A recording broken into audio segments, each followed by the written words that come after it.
नमस्कार, मैं हूं आपके साथ अंकिता पाल और आप सभी का राम राम हरियाणा में स्वागत है। तो करते हैं खबरों की तरफ। चंडीगढ़ में मुख्यमंत्री नायब सिंह सैनी के आवास पर आशीर्वाद समारोह का आयोजन किया गया है। इस मौके पर कई साधु संत कार्यक्रम में मौजूद रहे। इस खास कार्यक्रम में मोहनलाल बरोरी और साथ ही विपुल गोयल ने भी शिरकत की है। खबर चंडीगढ़ से है, जहां पर आपको तस्वीरें भी दिखा रहे हैं, जहां पर सीएम नायब सिंह सैनी पहुंचे, संत समाज का आशीर्वाद भी लिया उन्होंने और इस दौरान मोहनलाल बरोरी भी मौके पर मौजूद रहे हैं। आपको बताते चलें कि हरियाणा के सीएम नायब सिंह सैनी ने शिरकत की है। तस्वीरें भी आपको दिखा रहे हैं जो कि चंडीगढ़ से है।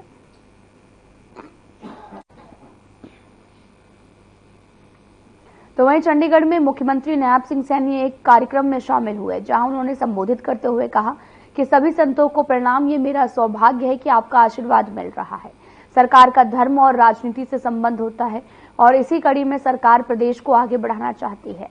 पिछले 10 सालों में देश और प्रदेश में विकास हुआ। इसके साथ ही सीएम सैनी ने कहा कि पूर्व सीएम मनोहर लाल ने गजब का काम किया। हम चाहते थे कि संतों को किसी भी समस्या का सामना न करना पड़े, इसलिए आशीर्वाद के लिए बुलाया है।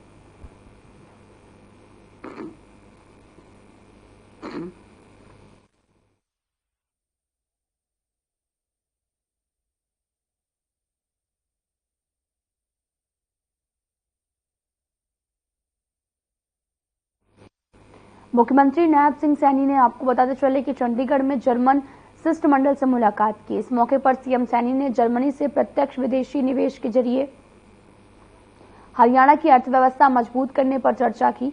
जर्मन शिष्टमंडल के साथ में दीर्घकालिक और विश्वसनीय सहयोग स्थापित करने को लेकर चर्चा हुई। इसके साथ ही कौशल विकास, परसमेट और लॉजिस्टिक, शिक्षा के क्षेत्र में संभावनाओं जैसे बिंदुओं पर बात की है।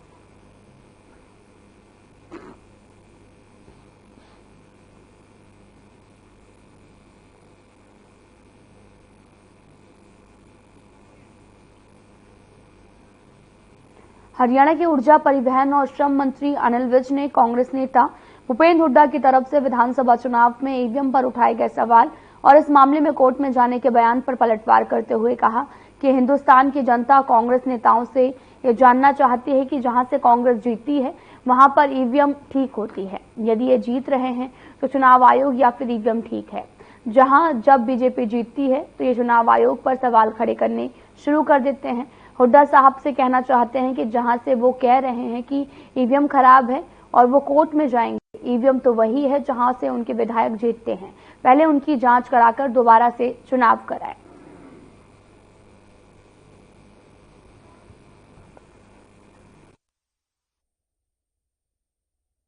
खेल का खिलाड़ियों का, मैं खेल मंत्री हूं, मुझे अपनी राजनीति का पता है, दूसरी राजनीतियों का पता है। मुझे खिलाड़ियों की राजनीति की कोई जानकारी नहीं, मुझे नहीं मालूम। वायनाड में आज प्रियंका गांधी जो है उन्होंने नामांकन भरा है और कह रहे हैं कि 6 लाख से ऊपर की जो है वो जीत दर्ज करेंगे। देखिए, अगर ये इतने ही पॉपुलर नेता है तो उत्तर प्रदेश से क्यों वहां से भाग के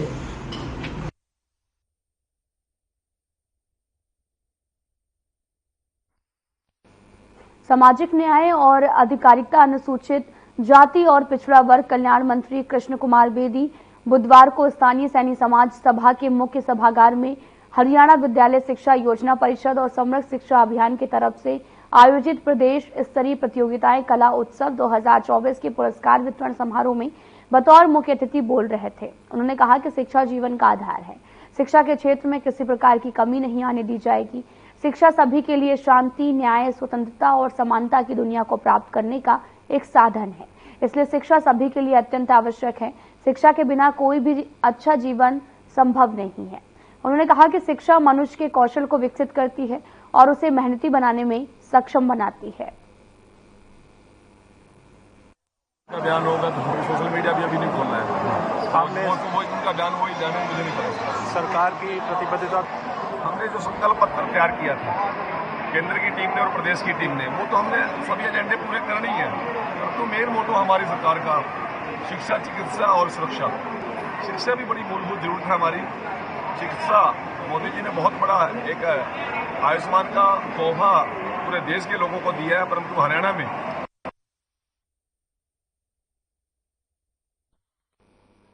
एनआईटी क्षेत्र से पूर्व विधायक नीरज शर्मा ने बीजेपी पर कड़ा प्रहार किया है। उन्होंने कहा कि इस भ्रष्ट सरकार ने फरीदाबाद की लाखों युवाओं के सपने को चकनाचूर करने का काम किया। इस ईवीएम की सरकार ने बनते ही सबसे पहले मेट्रो के माध्यम से फरीदाबाद से गुरुग्राम को जोड़े जाने वाले सपने को तोड़कर रख दिया। पूर्व विधायक नीरज शर्मा ने कहा कि मैंने पहले ही कहा था कि अगर हरियाणा में कांग्रेस की सरकार बनेगी और नीरज शर्मा विधायक बनेंगे तो जरूर प्याली चौक पर मेट्रो स्टेशन बनेगा, लेकिन इस सरकार ने प्याली पर मेट्रो स्टेशन तो छोड़ो, फरीदाबाद से गुरुग्राम मेट्रो के सपने को तोड़कर रख दिया है।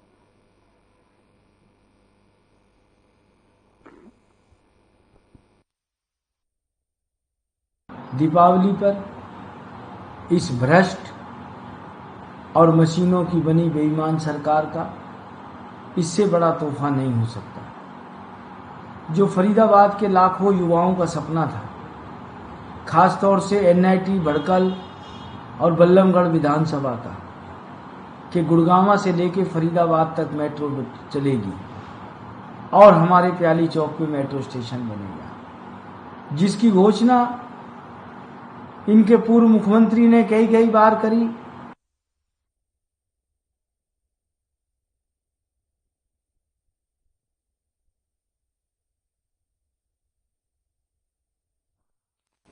कुरुक्षेत्र के सेक्टर 10 स्थित वर्ल्ड वाइड इमिग्रेशन सेंटर पर अज्ञात हमलावरों ने फायरिंग करके दहशत पैदा कर दी है। मिली जानकारी के अनुसार एक युवक वर्ल्ड वाइड इमिग्रेशन सेंटर पहुंचा और नीचे खड़े होकर एक के बाद एक 8 राउंड फायरिंग की है। वर्ल्ड वाइड इमिग्रेशन सेंटर के अंदर के काम करने वाले कर्मचारी को मामूली चोटें आई हैं। हालांकि कर्मचारी पूरी तरह से ठीक है, लेकिन सभी लोगों में दहशत फैल चुकी है। सूचना के बाद भारी पुलिस बल मौके पर पहुंचा। पुलिस के साथ पहुंची एफएसएल की टीम ने बारीकी से एविडेंस जुटाने शुरू किए। फिलहाल कुरुक्षेत्र पुलिस को सीआईए टीमें और अन्य अधिकारी घटनास्थल की जांच करके सीसीटीवी फुटेज के आधार पर आरोपियों की तलाश में जुटे हुए हैं।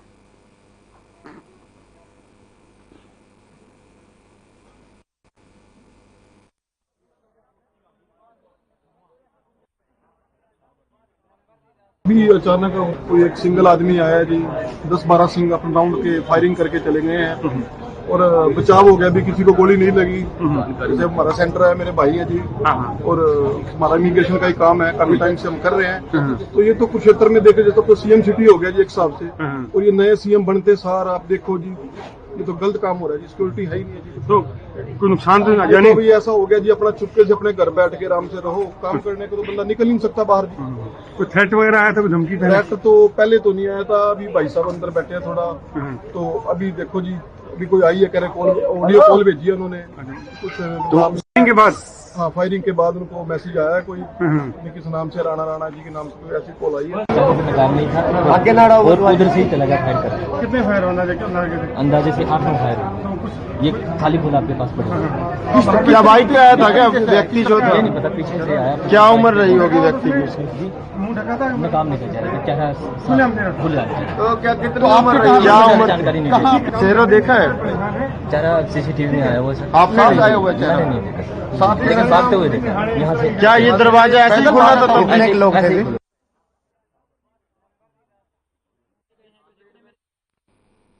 बल्लभगढ़ विधायक मूलचंद शर्मा ने जल आपूर्ति और बुनियादी सुविधाओं पर चर्चा के लिए नगर निगम और एफएमडीए अधिकारियों के साथ में लघु सचिवालय में अपनी पहली बैठक की है। इस दौरान उन्होंने पानी की उपलब्धता सुनिश्चित करने के लिए नए ट्यूबवेल लगाने के निर्देश दिए हैं।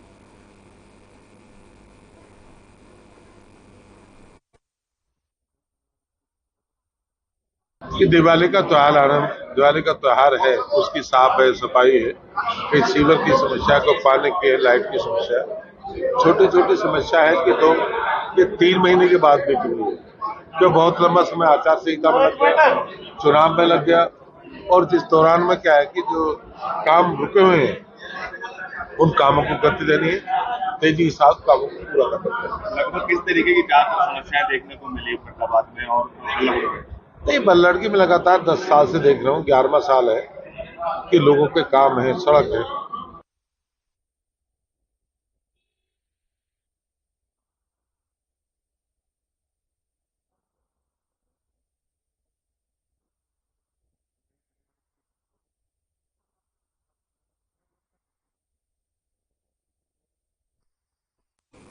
त्योहारों के सीजन के दौरान प्रदेश में मिलावटी मिठाइयों की सूचना मिलने के बाद फूड सेफ्टी विभाग अलर्ट मोड पर है। जिला फतेहाबाद के फूड सेफ्टी विभाग के डॉक्टर गौरव छाबड़ा के नेतृत्व में मिठाइयों की सैंपलिंग की जा रही है। टोहना फतेहाबाद के बाद में फूड सेफ्टी विभाग की टीम ने रतिया में मिथुन केंद्रों पर दस्तक दी और सूचना के बाद मिष्ठान केंद्र और दूध डेयरी संचालकों में हड़कंप मच गया। फूड सेफ्टी विभाग की टीमों ने जो है वो कई मिठाई की केंद्रों पर जानकारी भी देते हुए फूड सेफ्टी विभाग के जिला अधिकारी डॉक्टर गौरव छाबड़ा ने बताया कि सैंपलिंग लेकर मिठाइयां जांच के लिए चंडीगढ़ लैब में भेजी जाएंगी। अगर किसी किस्म की मिष्ठान में गड़बड़ी पाई गई तो मिठान केंद्र मालिक के खिलाफ कड़ी से कड़ी कार्रवाई की जाएगी।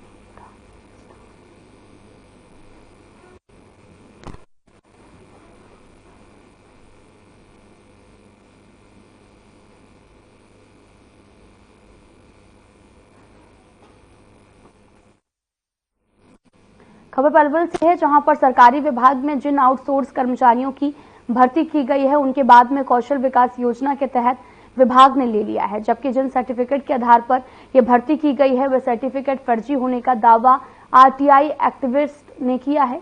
और वहीं इन दावों में कितनी सच्चाई है ये तो जांच के बाद ही सामने आ पाएगा।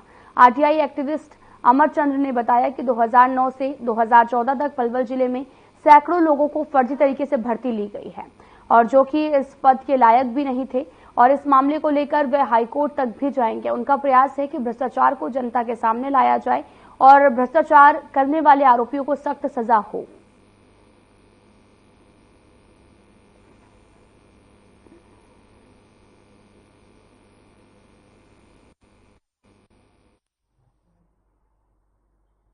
का भी इसमें सहयोग और मैं इसमें जो भी मेरे से डॉक्यूमेंट्स में इसको पेश करूंगा, जो भी इनका सबूत है इनके खिलाफ सख्त से सख्त कार्रवाई हो, इन सबके खिलाफ मुकदमा दर्ज हो और इन सबसे रिकवरी हो। और मुझे बार बार कोई कहीं से धमकी दे रहा है, कहीं से कुछ कर रहा है, बार बार मेरे खिलाफ वीडियो बना रहे। एक बंदा है, मैं आपको बताऊं, ये मेरे खिलाफ ये दारू पी के शाम को मेरे पास वीडियो बनाता है और ये वीडियो बना के व्हाट्सएप करता है। ये रहा, ये प्रताप नाम है इसका, और इसने इंदिरा गांधी सोने से ITI कर रखी है और उससे मैंने डायरेक्टर से ली थी और उसने ये कहा डायरेक्टर ने इसको हमारे उससे कोई संस्था को मान्यता प्राप्त नहीं है। ये रिहोट में लगा हुआ है। झज्जर जिले के बादली गुरुग्राम मार्ग पर ट्रैक्टर की चपेट में आने से एक बाइक सवार की मौत हो गई है। मृतक की पहचान हरिंद्र पुत्र चंद्रभान निवासी गांव देवर खान के रूप में हुई है और हादसे की सूचना मिलने के बाद पुलिस मौके पर पहुंची। मृतक के शव को कब्जे में लेकर पोस्टमार्टम के लिए नागरिक अस्पताल भिजवाया गया है। जांच अधिकारी ने सरकार से पुष्टि करते हुए कहा कि इस मामले में ट्रैक्टर को कब्जे में ले लिया गया है और आरोपी ट्रैक्टर चालक ने के खिलाफ लापरवाही से गाड़ी चलाने का मामला भी दर्ज किया गया। जांच अधिकारी का यह भी कहना है कि मृतक के शव का पोस्टमार्टम कराकर परिजनों को सौंप दिया गया। आरोपी ट्रैक्टर चालक की जल्द ही गिरफ्तारी कर ली जाएगी।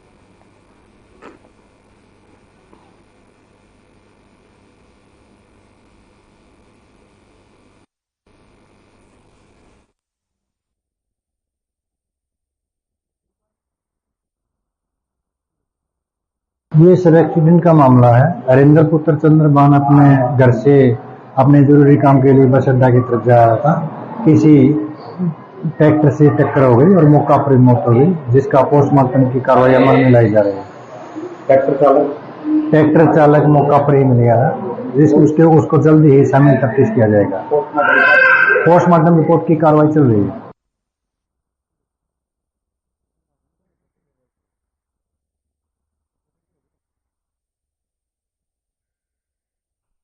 दिवाली का सीजन आ गया है और सभी अपने अपने घरों में सफाई शुरू कर चुके हैं।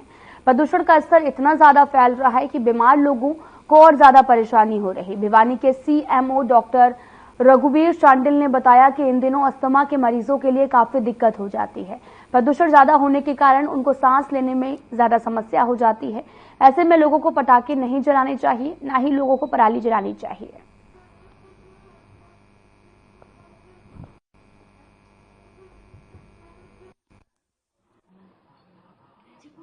ये जो दिवाली के सीजन में आमतौर पर जो लोग में धारणा बनी हुई, साफ सफाई के बाद जो कूड़ा इकट्ठा करते हैं उसको हमारे जो आने वाली जो उसमें है उसमें डाल करके वो जलाते हैं, जिससे जलाने के कारण हमारे जो वातावरण में एयर पोल्यूशन हो जाता है। पटाखे जलाते हैं, कूड़ा जलाते हैं, तो जलाने के कारण जो पोल्यूशन होता है वो बहुत ही हानिकारक होता है, क्योंकि धुएं में कम से कम 250 से ज़्यादा हानिकारक पदार्थ हैं जो कि हमारी बीमारी को, रेस्पिरेटरी बीमारी को प्रोवोक करते हैं।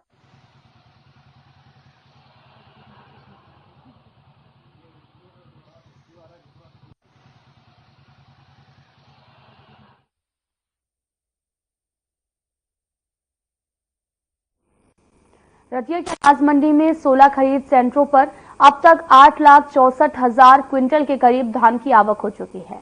आपको बताते चले कि 70% के करीब धान का उत्थान हो चुका है। मार्केट कमेटी के सचिव नरेंद्र कुड़ू ने बताया कि टोटल 34 लाख क्विंटल के करीब रतिया में धान की आवक होती है। और मार्केट कमेटी सचिव ने बताया कि मार्केट कमेटी द्वारा किसानों के लिए बिजली, पानी सहित अन्य सुविधाएं मूलभूत दी जा रही हैं।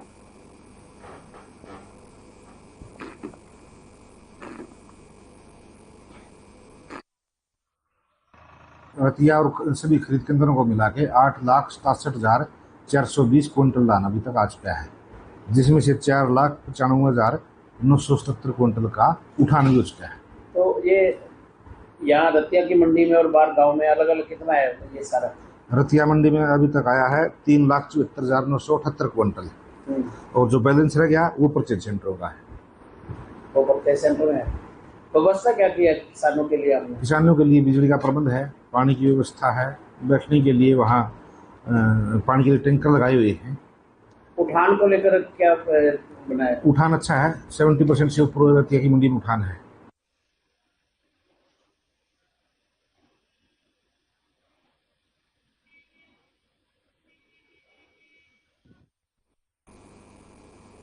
हरियाणा प्रदेश में 27 सितंबर से अनाज मंडी में किसान धान की फसल लेकर पहुंचे।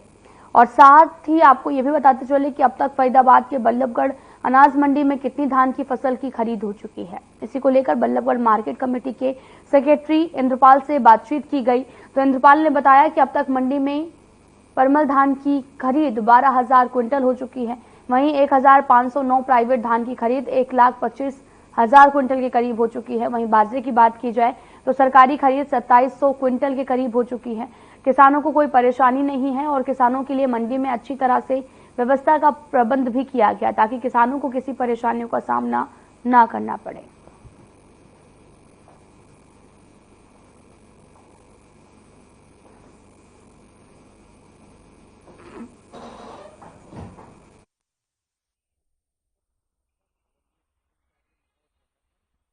जो अब तक हमारी ग्रेड ए खरीद हो चुकी है वो लगभग 12,000 कुंटल की खरीद हो चुकी है, और उसका जो उठान है वो भी सुचारू रूप से चल रहा है।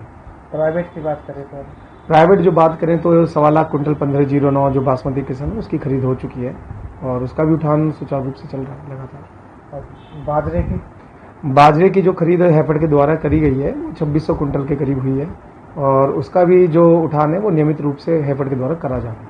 तो कितनी एजेंसी देखिए, एजेंसी की बात करें तो हमारे यहाँ पे सिर्फ 2 ही एजेंसी है। धान में हरियाणा स्टेट वेयरहाउस कॉर्पोरेशन है और बाजरे में हैफेड है।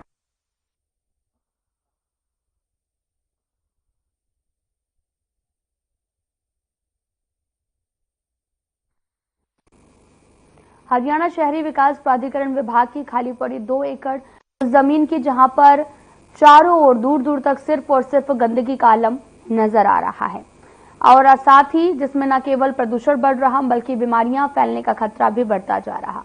नगर परिषद ने इसकी कभी सुध तक नहीं ली।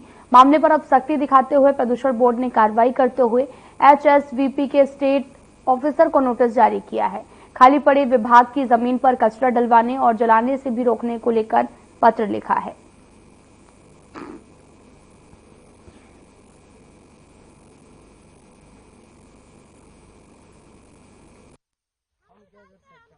आप यहीं रहते हैं क्या?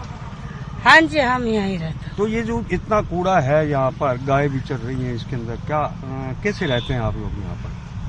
हम क्या करें, हम तो अंदर ही है। अगर इधर तो सारा कचरा वाला ने वो शाम को टाइम वो जो आता है वो लोग डाल के चला जाता। उठाते नहीं है?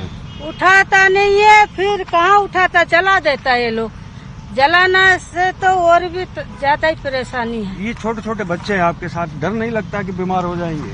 बात तो यही है जी, बिल्कुल। तो क्या करे, यही काम तो यही लोग करता है। दूसरे लोग और भी कहीं कहीं कूड़ा फेंक के चला जाता है। महेंद्र जी, आप कंटेनर डिपो में एज ए सिक्योरिटी गार्ड यहाँ पर तैनात हैं। ये जो आपके कंटेनर डिपो के बाहर ओडा की जमीन पर जो इतना कूड़ा कचरा जिसमें गाय चल रही है, इतनी बदबू है, क्या कहना चाहिए? जी, हम तो ये चाहते हैं कि इसको यहाँ से हटाया जाए, सफाई की जाए। यहाँ तो कंप्लेंट भी की हुई है, लेकिन आगे से डिपार्टमेंट इसके बारे में कुछ सोचा नहीं। हर तरह का मंडी का, मार्केट का, घरों से जो भी कूड़ा करकट आता है सभी लोग यहीं डालते हैं। बाहर की अंदर गाड़ी जो भी आती है वो भी सारा यहीं डालती है। आज इसको यहाँ से हटवाया जाए जिससे सफाई हो, लोगों को बीमारी ना हो, इसीलिए पर्यावरण प्रदूषित ना हो। और रात को यहाँ पे चला दिया जाता है जिससे प्रदूषित हो जाता है। यहाँ पे लोग रुक नहीं सकते रात को। ऐसे में हम ये चाहते हैं कि सरकार इस पर एक्शन ले और इस कूड़े को यहाँ से हटाया जाए। हमारे संज्ञान में है कि एक नोटिस आया है और यह कंटेनर डिपो के रिगार्डिंग यहाँ पर एमसी ने एक दीवार खड़ी की थी, वो यहाँ पर डंप करते थे। हमने पहले भी उनको कई बार कहा है कि यहाँ से उठा लिया जाए। राइटिंग में भी आज हमने उनको एक पत्र लिख दिया है और वहां पर हम 2 बोर्ड भी, नोटिस बोर्ड भी लगवा रहे हैं कि आइंदा यहाँ पर अगर कोई कूड़ा कर डालता पाएगा तो उसके अगेंस्ट उचित कार्रवाई की जाएगी। सर, अभी विभाग की तरफ से, यानी आपके विभाग की तरफ से किस प्रकार की कार्रवाई अमल में? अभी हम एमसी को, डिपार्टमेंट को लिख रहे हैं, एमसी को लिख रहे हैं कि एक तो यहाँ से इसका उठान किया जाए जो भी कचरा डंप है, और फ्यूचर में यहाँ पर किसी भी तरीके की कोई डंपिंग ना की जाए। Of course as per HSVB policy जो भी उस पर कार्रवाई बनती है उस पर कार्रवाई की जाएगी। और हम यहाँ कई जो हमारा फील्ड स्टाफ है उसकी निगरानी भी, की तरफ से निगरानी भी करवाएंगे।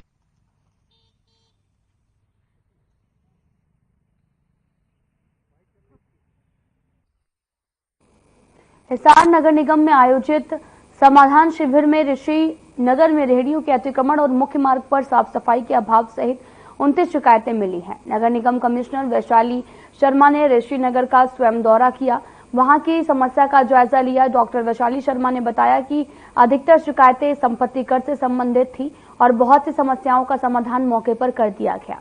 जो रह गई हैं उन्हें जल्द से जल्द हल कर लिया जाएगा।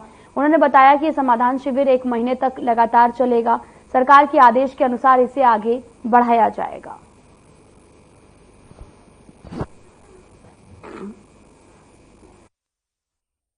बिल्कुल सर, समाधान शिविर बहुत ही अच्छी बात है, क्योंकि लोगों, डेमोक्रेसी के अंदर यही चीज होती है कि for the people and by the people. तो अच्छी बात है कि लोगों की समस्या सुनी जा रही है, समाधान किया जा रहा है। परंतु मैं बता दूं, हमारी जो पर्सनल समस्या नहीं है, ऋषि नगर वेलफेयर एसोसिएशन की समस्या है कंप्लीट। वहां पे 7000 लोग रहते हैं और उस रोड पे, जहां बस स्टैंड के एरिया की मैं बात कर रहा हूं, उस रोड के आगे 5 कॉलेज, शमशान यात्रा, शमशान घाट, बस स्टैंड, इतनी रेडियां वहां पे लगी हुई है, इतना गंद वहां पे है कि एम्बुलेंस वहां से नहीं जा सकती। हॉस्पिटल्स बहुत ज्यादा है। इवन इस रेडियो के अतिक्रमण की वजह से गाड़ी ने अर्थी तक वहां पे पलट जाती है, क्योंकि रेडियो में गाय मुंह मारती है, फिर वो एकदम से झपटा मारती है और अर्थी तक वहां पलट चुकी है। हमने कमिश्नर महोदय से हम मिले थे, हमारे वैशाली शर्मा जी से, इन्होंने बहुत अच्छे से हमको अटेंड किया और हमारे कहने के ऊपर इन्होंने ऋषि नगर के अंदर एक दौरा भी किया। समाधान शिविर चालू किया गया, ये बहुत ही अच्छा है। हम चाहते हैं लगातार चलता रहे। इसमें क्या इजीली समस्याओं का समाधान हो रहा है। हमें भी अच्छा आश्वासन मिला मैडम की तरफ से, तो हम भी चाहेंगे भी ये समाधान शिविर चले। बहुत अच्छी चीज है ये और जनता के लिए भी बहुत फेवर में रहेगा। उसमें मेरे मकान का एरिया लगभग डबल दिखा दिया, 240 की जगह 489.73 दिखा दिया। उसके हिसाब से टैक्स बढ़ा के और 2900 कुछ टैक्स बढ़ा दिया। मेरा टैक्स आता था 1200 कुछ पहले, तो उन्होंने दे दिया कि चिट्ठी लिखेंगे यार को, आप एक यार से कॉन्टेक्ट करो। आज के बारे में क्या कहा हुआ है? ये तो ठीक है, हो जाए तो किसी का हाल है। अब मैं तो आज पहली बार आया हूँ इसमें। सरकार के निर्देश अनुसार यहाँ पर समाधान शिविर लगाया गया है, जो कि डेली 9 से 11 लगाया जाएगा। जो शिकायतें आई हैं, तकरीबन 29 शिकायतें यहाँ पर आई हैं। उनमें से ज़्यादातर प्रॉपर्टी टैक्स से संबंधित है, जिसमें कि टैक्स करेक्शन और नाम चेंज करना, प्रॉपर्टी आईडी में इस तरीके की हैं। मेजॉरिटी का तो समाधान मौके पर ही करवा दिया गया है। जो रह भी गई हैं उनका भी जल्दी समाधान करवा दिया जाएगा। 1 महीने तो चलेगा ही, उसके बाद जैसे भी आदेश मिलते हैं सरकार के, उस हिसाब से आगे भी उसको बढ़ाया जाएगा। और सभी शिकायतों का समाधान किया जाता है। जैसे बर्थ एंड डेथ के सर्टिफिकेट से रिलेटेड कोई शिकायत है या कहीं पर किसी को